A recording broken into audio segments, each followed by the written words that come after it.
À l'époque, je suis un jeune étudiant, je pense, classique, hein, très fêtard. Mais en revanche, effectivement, j'avais quand même quelque chose de l'ordre de la quête en moi. Je me suis intéressé à tout. Méditation, pleine conscience. J'avais même rencontré un medicine man Apache, avec les plumes et tout.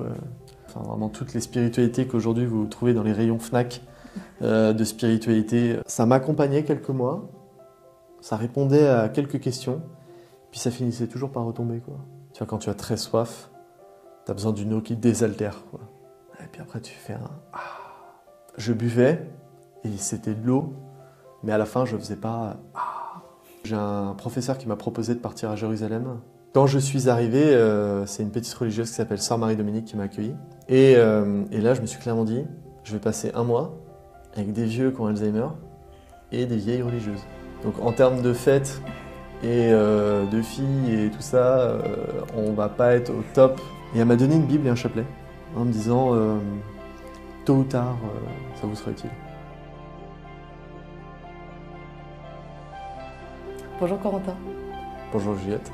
merci d'être là, Merci à toi de m'accueillir. c'est un grand plaisir. Sympa. Corentin, tu as 30 ans et tu es présent sur les réseaux sociaux sous le pseudo de Un homme catholique. Tu partages du contenu sur la foi. Et aujourd'hui, tu viens pour nous parler de ton âme, de ta vie intérieure. Vraiment un grand merci pour ça. Tout à fait, merci, c'est avec joie. Et je voudrais commencer en te demandant dans quelle démarche tu fais ce podcast. Tout simplement parce que on a reçu un trésor qui s'appelle l'Évangile, la bonne nouvelle. Et l'avantage de ce trésor, c'est qu'il se démultiplie à mesure qu'on le partage. Et puis, le Seigneur ne sauve jamais une personne pour elle-même. Il y a toujours une démarche missionnaire dans le fait de recevoir le Christ. Et donc, ma démarche missionnaire, c'est d'être sur les réseaux sociaux et de partager ça très simplement avec qui veut bien voir. En tout cas, prendre le temps de s'arrêter. Corentin, tu as grandi dans une famille où la foi n'était pas présente, pas hostile pour autant, ce que tu me disais. Voilà. Mais du coup, tu ne t'es pas beaucoup posé de questions sur le monde spirituel jusqu'à l'époque du lycée, où tu as vécu un événement traumatisant qui t'a amené à te poser beaucoup de questions sur la vie. Est-ce que tu peux nous en parler ? Oui, j'ai expérimenté ce que beaucoup de personnes expérimentent, c'est-à-dire la perte d'un être cher. Et puis, je me posais beaucoup de questions déjà sur la vie, la mort, l'amitié. Enfin, je pense que c'est plein de questions qui traversent un petit peu le cœur des adolescents, le sens des amitiés aussi qu'on tisse, etc. Et en fait, le décès de mon beau-frère a vraiment accéléré ce processus, cette réflexion qu'il y avait. Et notamment cette expérimentation de l'injustice qu'on peut percevoir dans certains événements de la vie. Pourquoi des bonnes personnes partent si tôt alors que d'autres personnes moins sympas vivent très longtemps. Enfin, c'est des questions très très simples, mais que je pense que beaucoup de personnes, en fait, sur lesquelles beaucoup de personnes butent, je pense, quand elles sont sur un chemin vers Dieu. Et donc voilà, et donc ça a déclenché ça a agrandi ce gouffre en moi, cette soif de répondre aux questions existentielles. Et c'est à partir de ce moment-là, effectivement, que la quête spirituelle a démarré. Et du coup, que cherchais-tu ? Ce que je cherchais, c'était vraiment avoir des réponses. En fait, je ne sais pas si c'était une recherche très consciente. Et d'ailleurs, je ne pense pas que beaucoup de gens conscientisent à fond cette recherche. Je pense surtout que c'est quelque chose à l'intérieur de nous qui nous absorbe, qui nous aspire, qui nous attire. Mais on n'arrive pas à savoir ce que c'est jusqu'à ce qu'évidemment on pose le nom. Et c'est un peu ce que Camus résume dans la notion de l'absurde. C'est-à-dire qu'à un moment donné, on se dit, mais à quoi bon cette vie ? Pourquoi tisser des liens avec les gens alors qu'ils peuvent partir du jour au lendemain ? Il y a quelque chose de très brutal dans la vie parfois. Et puis oui, le sens de tout ça, pourquoi je suis ici, enfin, pourquoi je me lève pour travailler, pour apprendre, pour passer des diplômes, c'est quoi le sens de tout ça? Et là où Camus donne une réponse extraordinaire, puisque sa réponse à lui, ça a été l'amour, C'est-à-dire qu'il dit la grande réponse à l'absurde, finalement, c'est l'amour, il n'y a que ça comme réponse. Et il a une phrase extraordinaire dans le premier homme, il dit il y a des êtres qui justifient le monde, qui aident à vivre. Et effectivement, toute notre vie, il y a des gens qu'on croise, des amis, et puis plus tard, un époux, une épouse, qui viennent vraiment répondre, la famille, bien sûr, nos parents, frères et sœurs. Et toutes ces personnes-là justifient un peu cette vie. Et puis un jour, il y a la grande rencontre qui vient justifier tout, c'est le Christ. Et donc, pour répondre à ta question, je ne sais pas si je conscientisais précisément ce que je cherchais. En revanche, il y avait quelque chose en moi qui savait que quelque chose d'immense était à découvrir. Et que cette vie ne se résumait pas simplement à juste dormir, aller faire ses courses, manger, aller aux toilettes, se reproduire et puis redormir et puis aller travailler. Enfin, voilà, il y avait quelque chose en moi qui savait que j'étais à l'aube d'une quête sublime. Donc le premier pas dans cette quête, c'est de comprendre que l'amour justifie le monde. Oui. Ça, tu l'as compris plus tard ou tu l'as compris à cette époque du lycée? Je pense que je l'ai compris déjà au travers du témoignage de mes parents qui avaient vécu une petite période de séparation et tout ça et qui finalement se sont remis ensemble et qui ont été un vrai témoignage de miséricorde aussi et d'amour sans avoir la foi à cette époque-là. C'est ça qui est tout à fait étonnant. Donc je savais qu'il y avait quelque chose de l'ordre effectivement de l'amour. Mais la réponse camusienne, je l'ai eue plus tard. Ah oui, évidemment, je ne l'ai pas conscientisée à 17 ans. C'est juste que lorsque je suis tombé sur l'œuvre de Camus, je me suis dit, en fait, c'est vraiment ça, en fait. Ce qu'il a théorisé et ce qu'il a essayé de donner comme réponse laïque pour un homme qui n'avait pas la foi, eh bien nous, on sait effectivement que c'est l'amour qui répond tout, l'amour humain, mais par-dessus tout, l'amour avec un grand A, l'amour incarné, le Christ, qui vient, lui, répondre à tous les besoins, à toutes les détresses, à toutes les quêtes, à toutes les peines.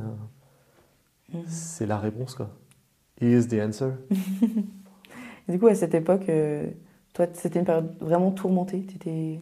Ah, moi, j'étais méga angoissé. T'étais méga angoissé. Ouais, moi, j'ai été un ado super angoissé, ouais. Très stressé, angoissé. Je me posais beaucoup de questions. J'étais très scrupuleux, très très scrupuleux. Parfois, quand je faisais un peu de mal à des amis, je demandais 27 fois pardon. D'ailleurs, c'est encore un petit peu mon trait. J'ai vraiment des scrupules très forts, très très puissants. J'ai plus du tout d'angoisse aujourd'hui. C'est vraiment une grande,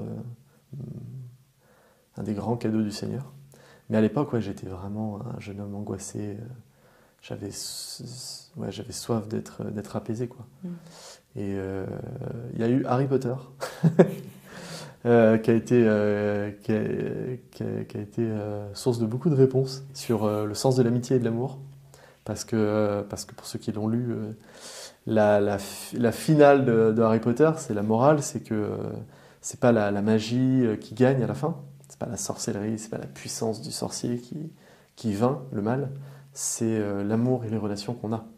Harry Potter, s'il réussit à vaincre Voldemort, c'est parce qu'il aime et parce qu'il est aimé. Et donc c'était encore une pierre sur le chemin où je me disais, oui, effectivement, l'amour est une réponse assez intéressante.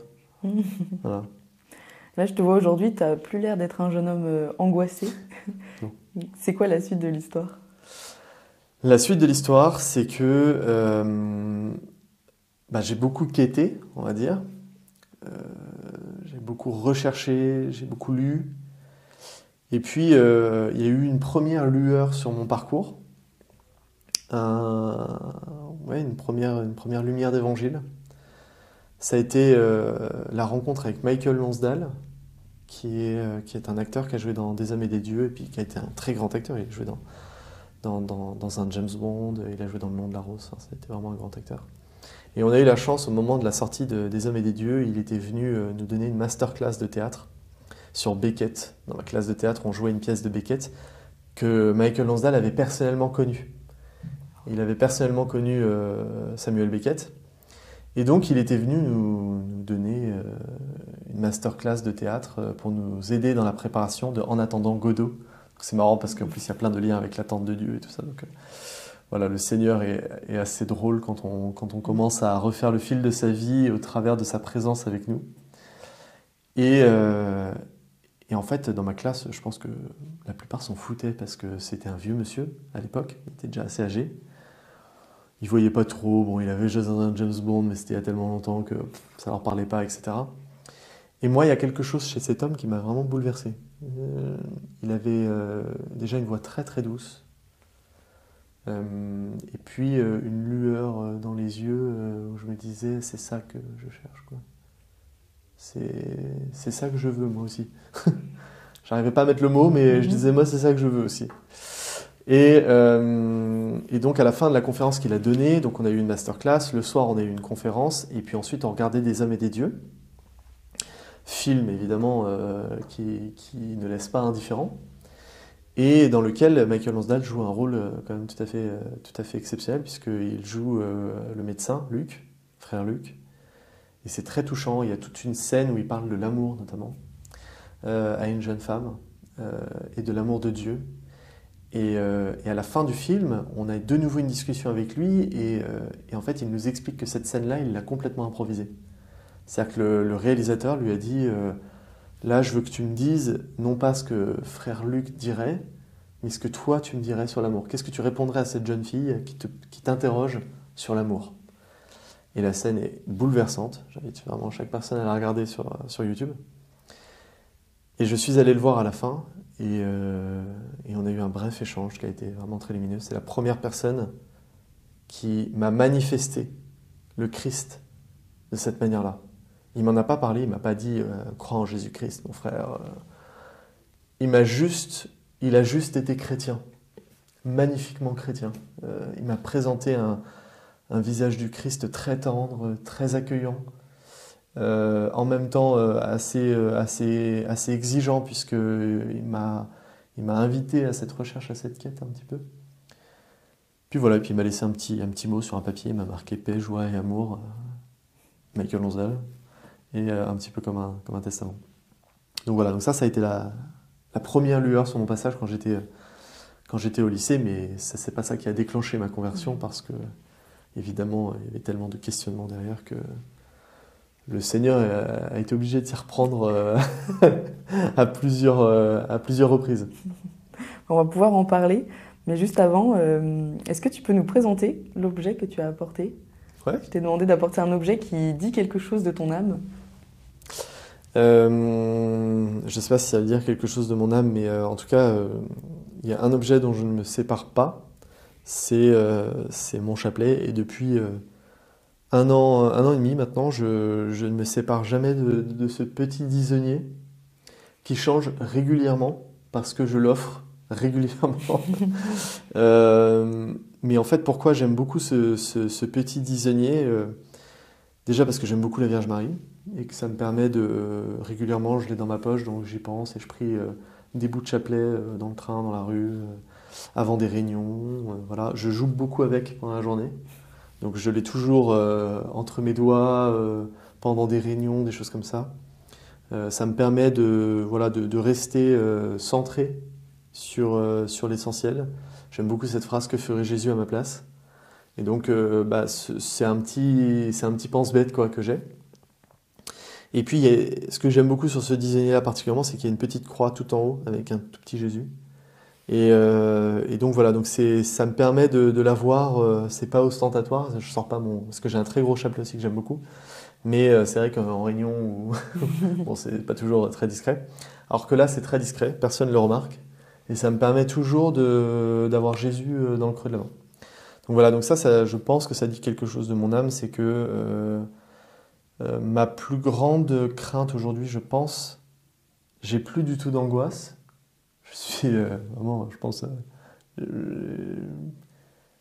je suis l'homme le plus heureux du monde. Enfin, vraiment, c'est comme ça que je le ressens. Je vais très bien. Mais j'ai une peur qui est terrassante parfois, c'est de lâcher Jésus. c'est de lâcher sa main un jour. Et d'ailleurs, pendant une homélie un jour de Monseigneur de Germay, l'archevêque de Lyon, il avait terminé en disant quelque chose comme ça. Il avait dit finalement, ma seule prière, c'est de demander à Jésus de jamais lâcher sa main. Et j'avais trouvé ça vraiment très très joli. Je ne sais plus si elle avait employé exactement ces mots-là, mais depuis, c'est une prière que je redis très souvent. Donc c'est pour ça que je le garde dans ma main. Parce que je redis souvent au Seigneur, Seigneur, si tu me lâches, je m'effondre. Voilà. Ce que tu veux dire, c'est toi qui lâches la main de Dieu, c'est ça? Ou c'est lui qui lâche? Oui, mais c'est plutôt dans l'autre sens parce que moi je sais que je suis capable de la lâcher. Oui. Je connais mes pauvretés et je suis pécheur. Donc, donc moi je sais que je vais la lâcher très souvent. Mais si j'ai la certitude que lui ne la lâchera jamais, alors je suis en paix. Alors reprenons l'histoire là où on s'est arrêté. Donc tu es au lycée, tu fais cette rencontre avec Michael Lonsdal. Ouais. Tu découvres que certaines personnes sont habitées par une paix intérieure que tu ne vis pas. Tu quittes le lycée. Comment est-ce que tu vis tes années étudiantes? Est-ce que Dieu a une place même dans tes questionnements à ce moment-là? Non. Non, à l'époque, je suis un jeune étudiant, je pense, classique, hein, très fêtard. J'ai été un peu coureur de jupons. Après, j'ai eu de la chance parce que je me suis mis vite en couple, mais bon, c'était très léger, quoi, comme approche. Mais j'avais quand même soif. Je pense que fondamentalement, j'étais quelqu'un de bon. J'avais pas de volonté de nuire du tout. Mais bon, j'étais un jeune étudiant comme il en existe beaucoup au XXIe siècle. Mais en revanche, effectivement, j'avais quand même quelque chose de l'ordre de la quête en moi. J'avais vraiment envie de répondre à des questions et je me suis intéressé à tout. Méditation, pleine conscience, bouddhisme, islam. J'avais même rencontré un medicine man Apache avec les plumes et tout. Je m'intéressais vraiment à tout ça. J'avais lu le livre des morts tibétains et tout ça. Enfin, vraiment toutes les spiritualités qu'aujourd'hui vous trouvez dans les rayons Fnac de spiritualité un peu à la con. Je m'y suis intéressé. Un peu ésotérisme aussi? Ouais, bah oui, tout en fait. Tu vois, quand tu as besoin de répondre à des questions, tu vas partout, quoi. Tu manges un peu à tous les râteliers. Et en fait, ça m'accompagnait quelques mois, ça répondait à quelques questions, puis ça finissait toujours par retomber, quoi. Ouais, petit à petit, bon, voilà, ça me remettait là où j'en étais, c'est-à-dire, ça venait pas répondre fondamentalement à cette soif intérieure. C'est un peu comme, je sais pas, mais tu vois, quand tu as très soif, tu as besoin d'une eau qui désaltère, quoi. Et puis après, tu fais un « ah ». Bah, je buvais, et c'était de l'eau, mais à la fin, je faisais pas « ah ». Il se passait rien. Et donc, ma chance, c'est que j'ai un professeur qui m'a proposé de partir à Jérusalem la première année de ma licence pour aller dans un home qui accueille des personnes âgées atteintes d'Alzheimer. Ça s'appelle le home Notre-Dame des Douleurs. C'est dans Jérusalem-Est. Et là, je me suis dit, ça va être passionnant, puisque même si je ne suis pas croyant, je vais m'intéresser à la géopolitique de la Terre Sainte. Je vais découvrir tout ça, ça va être fascinant. Et puis comme j'avais quand même un cœur généreux, j'avais envie de m'engager quand même un petit peu. Et donc le mois de juin de cette belle année 2013, me voilà parti à Jérusalem pendant un mois. Et quand je suis arrivé, c'est une petite religieuse qui s'appelle Sœur Marie-Dominique qui m'a accueilli, qui est venue me chercher à l'aéroport et tout ça. Et là, je me suis clairement dit, je vais passer un mois avec des vieux qui ont Alzheimer et des vieilles religieuses. Donc en termes de fête et de filles et tout ça, on va pas être au top. Il y avait mieux comme Erasmus, quoi. Ouais, voilà, on va pas être au top de l'amusement, quoi. Et en fait, il était assez tard parce que j'avais été retenu longtemps à la frontière. Et la petite religieuse, donc Sœur Marie-Dominique, est venue frapper à ma porte. Et elle m'a dit, si j'ai bien compris, vous n'êtes pas catholique. Je lui ai dit, pas d'hostilité, mais pas encore acquis complètement à votre cause. Et elle m'a donné une Bible et un chapelet, en me disant, tôt ou tard, ça vous sera utile. Voilà. Donc j'ai accueilli ce présent. Et le lendemain, j'avais une journée de repos pour me remettre un peu du voyage avant de démarrer mon service. Et elle a eu la brillante idée de m'emmener à Ein Kerem, qui est le lieu de la visitation, là où Marie est allée voir sa cousine Élisabeth. Donc il y a le Magnificat qui est écrit dans toutes les langues. C'est un lieu extraordinaire, qui est ouvert, c'est plein de végétation, c'est un peu en hauteur, enfin, c'est un petit paradis. Et là, on a prié pour la première fois un chapelet ensemble. Elle m'a appris à prier le chapelet, elle m'a transmis cette prière. Donc je l'ai prié avec elle. Et à la fin de ce chapelet, elle m'a dit quoi qu'il se passe désormais, ne lâche jamais la main de Marie. Et ce mois qui a suivi a été évidemment bouleversant puisque elle m'a fait comprendre petit à petit que j'avais 2 choix. Pas 3, pas 4, pas 15. J'en avais 2. Soit je continuais comme ça et dans ces cas-là, j'avais de bonnes chances de finir malheureux, de rendre beaucoup de personnes sur mon chemin malheureux et à 50 ans d'avoir beaucoup de regrets. Soit je pouvais embrasser le Christ et devenir saint. Ce que j'ai traduit par, en gros, soit je deviens une merde, soit je deviens saint. Et donc en sortant de ce voyage... Ouais, c'est binaire. En sortant de ce voyage, je me suis dit, Corentin, tu ne seras pas une merde, tu seras saint. Voilà. Donc Jérusalem, il y a un avant, il y a un après. Ah oui, il y a vraiment un avant et un après. Alors qui a appris mais du temps à pleinement fleurir, hein, parce que des chutes, des rechutes, des questionnements, le diable ne laisse pas facilement ses proies partir et se libérer. Mais c'est à partir de ce moment-là, c'est vraiment c'est à ce moment précis en tout cas que la fissure dans mon cœur de pierre s'est faite. Donc après, il a fallu mettre 2 coups de marteau pour bien le péter, mais la fissure qui a permis à Jésus d'entrer, c'est cette religieuse, Sœur Marie-Dominique, que j'ai eu l'immense joie de revoir l'année dernière après 10 ans. Donc voilà, c'est vraiment elle qui m'a enfanté dans la foi, quoi. Alors comment est-ce qu'on fait pour ne pas être une merde? Ça, c'est mon expression, hein. Je préviens d'abord ceux qui vont voir ce podcast. Je pense qu'elle vient je dis souvent en blaguant que c'est la traduction de l'évangile de mon ange gardien pour moi, parce qu'il me connaît et qui sait que pour me motiver, il faut que ce soit un peu violent, quoi, un peu fort. Ça ne veut pas dire que la traduction de l'évangile par les anges gardiens des autres personnes va être similaire. Non, je dis ça en blaguant, mais évidemment, le Christ est très doux, quoi. Ça, c'est ma traduction personnelle. Mais comment on fait pour aller au ciel? Parce que ça, en revanche, c'est une vraie question, puisque à la fin, ce sera A ou B. C'est ça, pour moi, la clé de tout. C'est que cette vie va être très courte. C'est l'enseignement de la perte que j'ai vécu, moi, au lycée. On peut partir à tout moment. Il faut être prêt à voir le Christ face à face. Et au moment où ce sera le moment, ce sera A ou B. Il n'y aura pas d'option tierce pour ceux qui auront vécu ni bien ni mal. Voilà, ou on devient saint ou on ne l'est pas. Et donc, comment on se prépare à ça?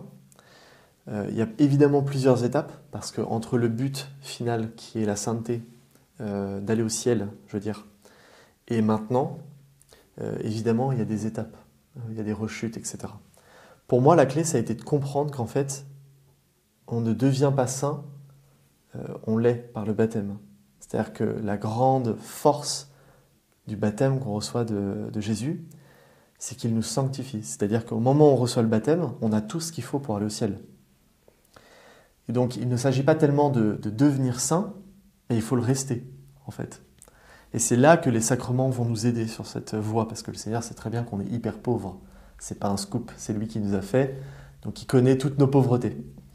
Donc, c'est pour ça qu'il a fait les sacrements, notamment l'Eucharistie et la confession, parce que c'est ça qui va nous aider sur notre chemin à rester saint. Il sait qu'on va tomber, il sait qu'on va le trahir, il sait qu'on va faire parfois des choses qu'on va regretter vraiment graves, mais jusqu'au bout, par la grâce des sacrements, c'est possible. par la grâce des sacrements. Et donc ça, c'est la première chose, c'est d'avoir confiance en Jésus. Je sais que Jésus m'aime, je sais qu'il est mort sur la croix pour moi, il n'est pas mort pour l'humanité en général, dans un sens un peu flou, il est mort pour moi. Il est mort pour toi, il est mort pour chaque personne qui regarde ce podcast ou qui l'écoute. Et donc ça, c'est notre première encre d'espérance. Et puis la deuxième chose, ça va être de nouer quotidiennement une amitié avec le Seigneur. C'est-à-dire que c'est une vraie histoire d'amour. Il le dit, je ne vous appelle plus serviteur, je vous appelle mes amis. C'est-à-dire que lui, il a envie d'entrer en relation avec nous, de venir poser son cœur contre le nôtre. C'est tout le sens de l'Eucharistie. Et donc, si on arrive à maintenir une relation avec lui, K1, malgré nous, eh bien, à la fin, il n'y aura plus qu'à dire maintenant, Seigneur, tu peux laisser ton serviteur s'en aller en paix. Pour reprendre le fil de ton histoire, quand est-ce que tu te considères vraiment converti? Après chaque confession. Je pense que je me considère jamais pleinement converti. Parce que déjà, je pense que c'est la grande tentation de se dire je suis arrivé. Bah non. Tant que t'es pas au ciel, t'es pas arrivé. Donc ça, c'est la première chose. Deuxième chose, je pense qu'il n'y a aucune limite à l'amour. Donc on peut toujours grandir dans l'amour qu'on porte à Dieu, dans l'amour qu'on porte aux gens qui nous entourent, dans l'amour qu'on se porte à soi aussi. Parce que, évidemment, chaque personne est très différente, mais je pense que pour les chrétiens, la clé aussi, c'est de vivre avec soi, avec ce qu'on a fait, avec notre histoire, avec nos regrets, avec tout ce qui dans notre passé nous tire un petit peu. Et que le diable nous balance régulièrement quand on a un petit coup de fatigue, là, les petits moments de nostalgie, où il arrive et il dit, tu vois, je t'avais dit, t'as pris la mauvaise décision, machin. Ou qui nous fait repenser au mal qu'on a pu faire. Au moment où on a été les moins beaux. Et donc ça, je pense que c'est vraiment un enjeu de se laisser guérir au fil du temps et d'être capable de poser un regard sur soi qui soit pleinement juste. Et ça, c'est une figure que j'aime beaucoup, c'est Saint-Pierre et c'est un peu le sens. Mais je crois qu'on va en parler après pour le portrait chinois. Mais voilà, d'être capable de se regarder et de s'aimer, d'être capable de regarder l'autre et de l'aimer, malgré tout ce qu'il porte en lui, malgré tout ce qui nous agace. Ça, je crois qu'on ne sera jamais arrivé. Donc la pleine conversion, je crois que... En revanche, je sais qu'en ce moment, je ne sais pas si je suis pleinement converti en ce moment. En revanche, je suis pleinement heureux. Donc je me dis que je dois être sur une bonne voie, puisque je suis pleinement heureux. Donc si je comprends bien, au quotidien, tu exerces ta volonté pour choisir toujours le bien, le chemin du Christ. Quelle place tu laisses à la grâce dans ta vie pour justement te guider? Ah bah c'est lui qui fait tout le travail. Je laisse pas une place à la grâce, je lui laisse toute la place. Parce que quand je reprends le contrôle, en général, c'est là que les emmerdes arrivent. Quand je veux contrôler, en général, c'est là que ça part en drift et qu'il y a le frein à main et que je commence à sortir de la route, etc. Donc maintenant, j'essaye très humblement de dire, écoute Seigneur, franchement, je ferai ce que tu voudras. Voilà. J'arrête de vouloir faire mon truc, mon plan, ma manière, parce qu'à chaque fois c'est nul. En général, ça m'attire plus d'ennuis que de joie. Et donc chaque jour, j'ai une petite prière en ce moment que je dis assez souvent pendant mon chapelet. Je dis, Esprit Saint, aide-moi à prendre la bonne décision aujourd'hui. Aide-moi à prendre les bonnes décisions aujourd'hui. Parce que chaque jour, on a des décisions à prendre. Et soit on les prend à partir de nous-mêmes, en se regardant soi, soit on les prend en essayant de laisser Dieu parler. Et quand c'est pas hyper clair, ce qui arrive quand même assez souvent avec le bon Dieu, il aime bien parler en morse ou dans des langues qu'on ne comprend C'est ce pas. que j'allais te dire, comment tu sais quand c'est pas ton idée lumineuse, mais Oui. qu'elle est vraiment bien inspirée. Déjà, j'essaye souvent d'en parler avec des amis quand il y a des décisions très importantes. Hein. Je veux dire, quand je suis face à est-ce que j'achète du café de la marque Super U ou du café. Je ne demande pas l'Esprit Saint ni à mes amis. Mais quand il y a des enjeux, là, je peux demander l'avis à des amis dont je sais qu'ils ont une vie de prière suffisante pour avoir un regard juste sur la situation. Parce que le bon Dieu nous parle beaucoup au travers des gens. Et ça, dans les recommandations de la sagesse, il y a beaucoup ça. Dans les livres de la sagesse, entoure-toi d'amis qui ont une proximité avec le Seigneur. Parce que ce qu'ils vont te dire, en fait, Dieu va se servir d'eux aussi pour te le dire. Et donc, en ce moment, j'ai une décision un peu difficile à prendre.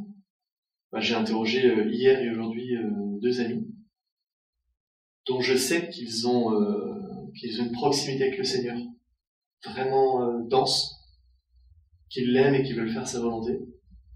Et les 2 m'ont donné exactement la même réponse. Donc là, je me dis, c'est ce que Dieu veut. Voilà, il faut bien s'entourer, prier beaucoup, lire la parole de Dieu, lire les évangiles, et puis voilà, puis laisser le Seigneur, je te laisse la place, je ne suis rien. Une fois que je serai mort, mis à part ce que j'ai aimé, le monde ne me regrettera pas, quoi. Donc, c'est ce que dit la petite Thérèse dans son chant d'aujourd'hui. Je ne suis qu'un instant, une heure passagère. Est-ce que tu es prêt pour jouer au jeu sans transition du portrait chinois chrétien? Bien sûr. Je pense qu'il est temps. Bien sûr, Juliette. Je te mettrai à l'épreuve. Pas de problème. Alors dis-moi, quel personnage de la Bible te ressemble le plus? Saint-Pierre. Je pense qu'on a le même caractère. C'est-à-dire ce caractère trempé, tête brûlée, prêt à tout pour l'évangile, pas très fut-fut parfois, du coup, ça va un peu avec en général, par rapport à Saint Jean qui est beaucoup plus calme et discret. Je pense que je me retrouve beaucoup dans sa misère au moment où il renie le Christ. D'ailleurs, un des lieux de la Terre Sainte qui me touche le plus, et dans lequel j'aime le plus aller, c'est Saint-Pierre en Gallicante, qui est le lieu du reniement de Saint-Pierre, qui est un peu à l'extérieur de la vieille ville de Jérusalem, et qui est une basilique magnifique, vraiment, vraiment magnifique, et qui est juste au-dessus des fouilles archéologiques dans lesquelles on pense qu'il y avait la prison du Christ. Et ce lieu me touche à chaque fois que j'y vais parce que ce pauvre Saint-Pierre, si lui, avec tout ce qu'il a vu, a été capable de le renier 3 fois, qui suis-je? Et ça, quand on a étudié un peu les évangiles en grec à une époque, je m'étais fait cette réflexion magnifique autour des 3 je t'aime de Saint-Pierre.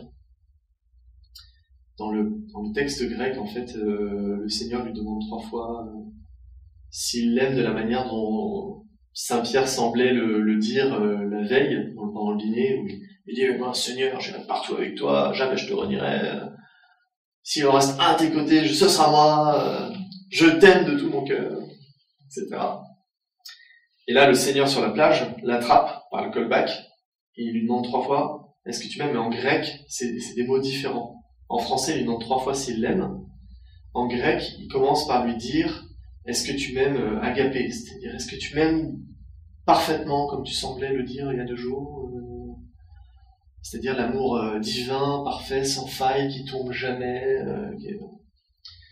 Et Saint-Pierre répond par l'amour philo-philia, l'amour d'amitié, quoi. Cet amour pauvre, en fait. Et il répond ça, il répond avec ce terme-là. C'est-à-dire, oui, je t'aime, mais c'est pauvre. C'est-à-dire, je t'aime de manière humaine, donc je vais forcément te trahir encore. Je vais forcément te décevoir encore. Le Seigneur lui demande une deuxième fois, est-ce que tu m'aimes, avec le terme agapé. Saint Pierre répond avec phileo. Et une troisième fois, le Seigneur lui demande, est-ce que tu m'aimes, et là avec le terme phileo. C'est-à-dire, il descend d'un cran. Et il semble lui dire, tu as compris la leçon. En fait, tu ne m'aimeras jamais divinement puisque tu es pécheur. Donc calme ton orgueil. Mais par contre, aime-moi comme ça, de tout ton cœur. Et là, Saint Pierre lui dit, Seigneur, tu sais tout. Tu sais bien que je t'aime.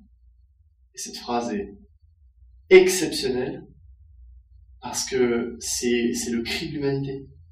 Quand je vais à la confession, parfois j'aimerais dire seulement ça. Tu sais tout, mais tu sais aussi que je t'aime. Et si tu te souviens de ça, le jour où je paraîtrai devant toi, j'ai gagné la bataille. J'ai mené le bon combat. Est-ce que tu peux me donner une parabole de Jésus qui représente ta vie intérieure ou qui te parle tout particulièrement? Évidemment, par rapport à tout ce qu'on vient de se dire, moi la parabole qui me touche beaucoup, c'est l'enfant prodigue, le retour de l'enfant prodigue, et puis notamment il y a un tableau de Rembrandt qui est très connu où on voit le père qui accueille l'enfant prodigue à genoux. Donc ceux qui nous regardent pourront le retrouver très facilement, puisque c'est le plus connu de Rembrandt sur le retour de l'enfant prodigue. Et en fait, quand on regarde attentivement le tableau, le père qui l'accueille a une main d'homme et une main de femme. En zoom, vous pouvez regarder, il y a une main de femme et une main d'homme. Et donc il y avait tout un lien, c'était un prêtre qui avait fait toute une étude sur le tableau magnifique.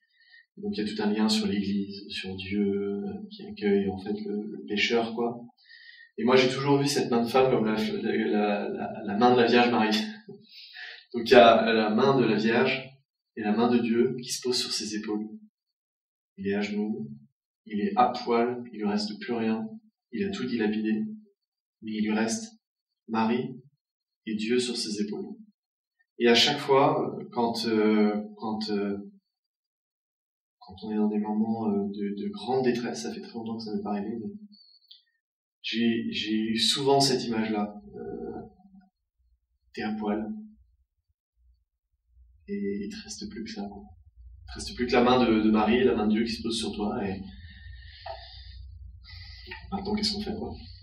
Tu te relèves, mon pote. La course n'est pas finie. Ouais, c'est ces deux mains dont tu parlais. Ouais. Qui te soutiennent, qui te lâchent jamais. C'est la main de la Vierge de Jésus. Quelle est la vertu chrétienne la plus difficile à travailler pour toi? Alors, ça va étonner, je pense, mais c'est l'espérance. Pourquoi ça va étonner? Parce que ça va avec le désir du ciel, habituellement. Ça va avec le désir du ciel, et puis je ne dégage pas une désespérance, en général.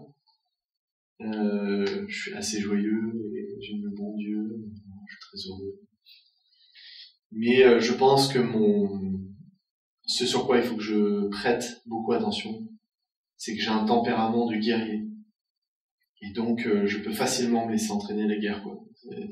Quand il y a quelque chose qui me révolte, une injustice, une situation politique, ou que sais-je encore, je pense que je peux facilement hausser le ton et partir en guerre, quoi. Et parfois avec un manque d'espérance sur les personnes qui y en face, je pense. Je pense que je gagnerais beaucoup à voir le plan que Dieu a pour certaines personnes que je n'admire pas. Les hommes politiques. C'est intéressant que tu vois ça sous le prisme de l'espérance et pas celui de la charité. Non, parce que ça n'empêche pas que en tant qu'être humain, je les aime. Mais l'espérance, pour moi, il y a une très belle phrase que me dit souvent un évêque que j'aime beaucoup. Il y a des regards qui dévisagent et il y a des regards qui envisagent. Et en fait, avoir un regard qui envisage sur une personne, c'est avoir l'espérance de se dire que cette personne, tôt ou tard, peut se révéler elle-même, peut se réveiller, peut se convertir, il faut l'espérer. Or moi, il y a certaines personnes, je l'espère pas. Les hommes politiques, tu vois, qui m'agacent, les gens qui en ce moment parlent de la Terre Sainte comme s'ils avaient fait des études de géopolitique alors qu'ils y ont jamais foutu les pieds et qui du coup rigolent un petit peu de ce qui a pu être dit dernièrement sur la bande de Gaza par Trump, etc. Enfin, c'est de la folie. Ouais. Donc là, je repars sur le domaine politique et je suis un guerrier, je suis prêt à partir en guerre. Donc pour moi, ça c'est le grand combat spirituel de ma vie. Je pense que c'est de réussir à absorber l'actualité, le monde dans lequel on vit, sans avoir envie de partir en croisade tous les jours, et puis en envisageant mieux les personnes et non pas en les dévisageant. Voilà. Avoir un regard qui envisage. Ça, c'est un grand combat, je pense. Et enfin, est-ce que tu peux me dire quelle est la phrase de la Bible qui te touche tout particulièrement ? Yes. C'est dans l'évangile de Saint Jean. Il les aima jusqu'au bout. Et ça, c'est vraiment quelque chose qu'il faut retenir. Pour moi, il y a deux mouvements de la mission. Le premier, c'est que, en tout cas, c'est ma stratégie missionnaire.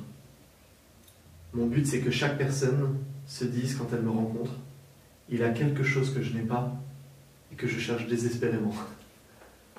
Le premier mouvement.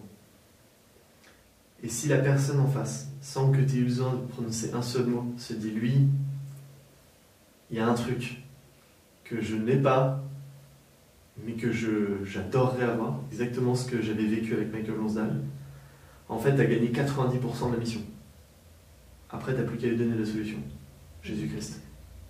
En revanche, si elle se dit, c'est vraiment un gros con, et qu'ensuite elle apprend que tu vas à la messe et que tu es catho, etc., tu as perdu 90% de ta mission. Donc le premier élan, il est là. C'est-à-dire de nourrir une proximité avec le Christ, qui soit telle que la personne en face se dise, il a quelque chose que je cherche désespérément. Et ça prend du temps. Et c'est pour ça que par exemple Saint Paul, il ne va pas partir en mission tout de suite après sa conversion. Il va passer d'abord du temps dans le désert. Je crois qu'il se passe 3 ou 4 ans entre sa conversion et le moment où il commence ses voyages missionnaires. Parce que d'abord, il va nourrir ce cœur à cœur avec le Christ. Il va d'abord passer du temps en intimité avec lui pour le connaître, etc. Donc ça, je pense que c'est un truc très important pour se lancer à l'assaut du monde et pour annoncer l'évangile. Il faut vraiment prendre le temps aussi de connaître le Christ, d'être en proximité ardente avec lui. Parce que sinon, il y a de grandes chances pour que ce soit un témoignage un peu raté ou biaisé. Et puis ensuite, une fois que la personne se dit, lui, il a un truc, je ne sais pas ce que c'est, mais il faut que je le sache, annoncer l'évangile, dire qu'en fait la réponse est simple, c'est Jésus-Christ. J'ai pas d'autre recette miracle, ça va rien coûter. Je peux t'offrir un évangile, mais ça ne te coûtera rien et ça va que changer ta vie. Et que la personne puisse comprendre que Dieu l'aime. Dieu l'aime.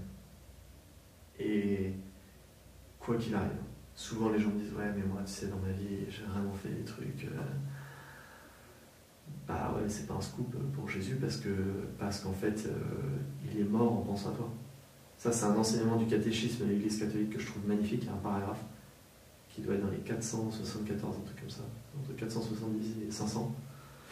Il y a un paragraphe dans lequel il est écrit que Jésus nous a tous connus et aimés personnellement pendant qu'il était en vie. Tous. C'est-à-dire que il a visualisé chaque personne. Et d'ailleurs, je pense que c'est une des choses qui fait que pendant le chemin de croix, il se relève. Et que sur la croix, il donne tout, il consent à donner même sa mère, en fait. C'est une folie quand on y pense. Et en face de lui, il n'a que des salopards. Enfin, mis à part Jean Et là, il dit, il offre la Vierge Marie à l'humanité, quoi, via Saint Jean. À l'échelle humaine, c'est de la folie. Et en fait, un jour, je me suis dit, mais en fait, je pense avoir compris pourquoi, grâce à cette phrase du catéchisme. C'est qu'en fait, certes, face à lui, il voyait les hommes qui étaient là physiquement présents, mais il avait aussi toute l'humanité de tous les siècles face à lui, de saints, de bons prêtres, de familles qui prient le soir et qui sont pleinement dévouées au Christ, de gens qui sont pleinement dévoués aux pauvres. Il a vu Juliette qui préparait ses podcasts pour donner des belles choses aux gens. Il a vu Romain et Renate Châteauvieux de Miséricordia qui sont dans les favelas au Brésil pour s'occuper des pauvres et pour annoncer l'évangile. Il a vu tout ça et c'est ça qui l'a fait tenir. Et dans l'évangile, c'est bien écrit, il les aima jusqu'au bout.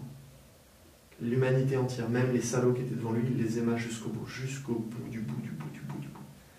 Donc voilà, pour moi, c'est ça la phrase la plus belle de l'évangile, il les aima jusqu'au bout, parce que quoi qu'il arrive, pour chaque personne, jusqu'au bout, il nous aime. Quoi qu'il arrive. Quoi qu'il arrive. Et donc, la seule chose qui peut nous séparer de l'amour de Dieu, c'est une volonté personnelle de la refuser, de ne pas la vouloir. Mais son côté, c'est irrévocable. Jusqu'au bout, il les aime. Et jusqu'au bout, il a porté sa croix.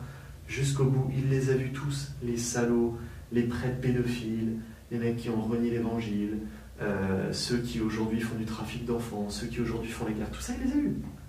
Et c'est ça qui le fait tomber régulièrement. Régulièrement, il tombe avec sa croix par terre, paf, il s'effondre.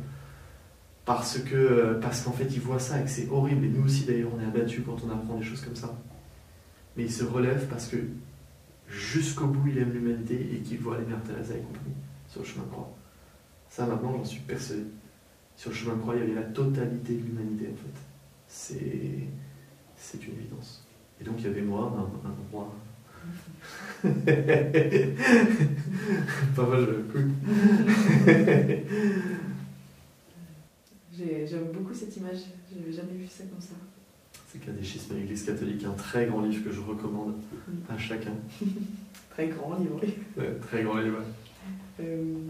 Oui, j'aime bien aussi ce que tu disais sur le fait que 90% de l'évangélisation, ça se passe dans ton cœur. Et comment est-ce que toi, tu prends soin de cette relation avec Dieu? Comment tu prends soin de ton âme? Bah, faut l'arroser régulièrement. C'est un peu comme une plante. Là, si tu laisses une plante en plein soleil sans l'arroser, bah, elle va crever en quelques jours. En revanche, si tu sais la mettre à l'ombre de temps en temps, si tu sais remettre de l'eau régulièrement, a priori, tout va bien. La vie, elle fleurit, elle passe les saisons, il y a des moments plus difficiles, des moments où elle est très belle, et puis des moments où... Mais globalement, elle passe, quoi. Et pour moi, la clé, elle est vraiment là, c'est tout simple. Hein, c'est déjà de se dire que ça doit être quotidien. Je ne crois pas à une relation chrétienne du dimanche. Je ne crois pas non plus à une relation chrétienne sans prière. Pour moi, quelqu'un qui me dit « je suis chrétien » mais qui ne prie pas, je ne le crois pas. C'est horrible, hein, je suis un peu dur, mais c'est si tu veux, si demain je te dis « je suis fou amoureux de ma femme », mais par contre, je la vois le samedi, quoi. Samedi, 1h, on prend un café.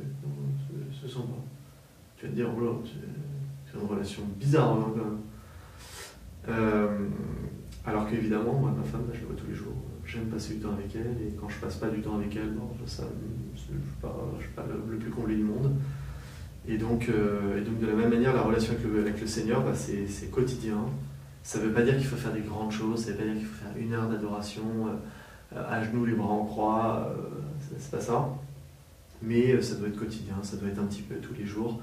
Et quand je parlais de l'ombre, ça veut dire aussi qu'il faut s'accorder des petits temps réguliers, vraiment en silence, cœur à cœur. Ça ne peut pas être que de la prière de transport ou de trottoir, quoi. Parce qu'on prie beaucoup quand on est en transport, quand on est en vagabondage et tout ça. Mais c'est important d'avoir 5-10 minutes par jour, peut-être avec méditation, dans l'ombre de sa chambre, tout simple, Mais là, c'est là que le Seigneur travaille, voilà, éventuellement corrige un petit peu.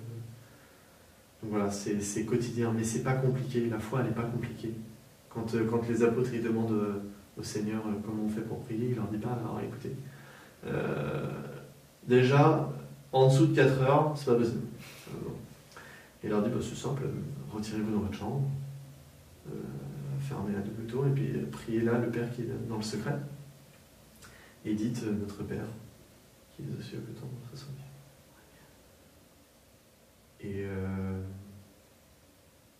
Et ça, c'est une clé extraordinaire, parce que c'est tout simple. Donc là, c'est simple, l'évangile est simple, la vie de prière est simple, mais il faut le vouloir.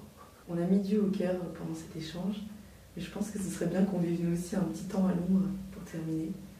Tu viens de parler de méditation. Méditation, c'est une application qui permet de méditer avec Dieu, pour Dieu. Et donc dessus, il y a plein de parcours sur plein de thématiques. Et nous, on va faire ensemble avec vous, on va écouter un petit parcours qui dure 1 minute. Corentin a choisi le thème de la Vierge Marie.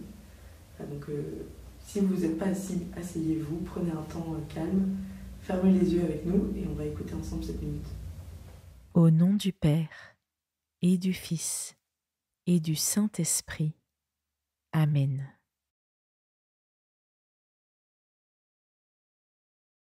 Prière du Pape François.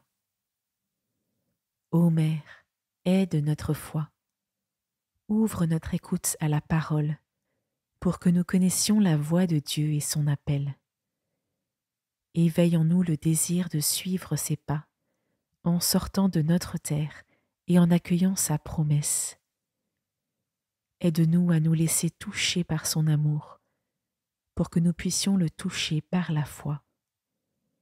Aide-nous à nous confier pleinement à lui, à croire en son amour, surtout dans les moments de tribulation et de croix, quand notre foi est appelée à mûrir. Sème dans notre foi la joie du ressuscité. Amen.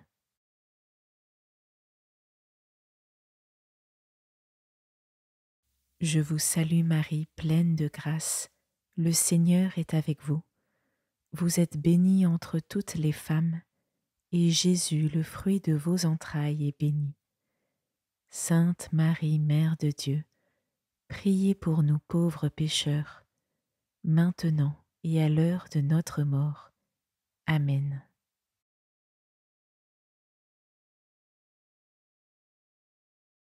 Seigneur, par les mains de Marie, je t'offre ma vie.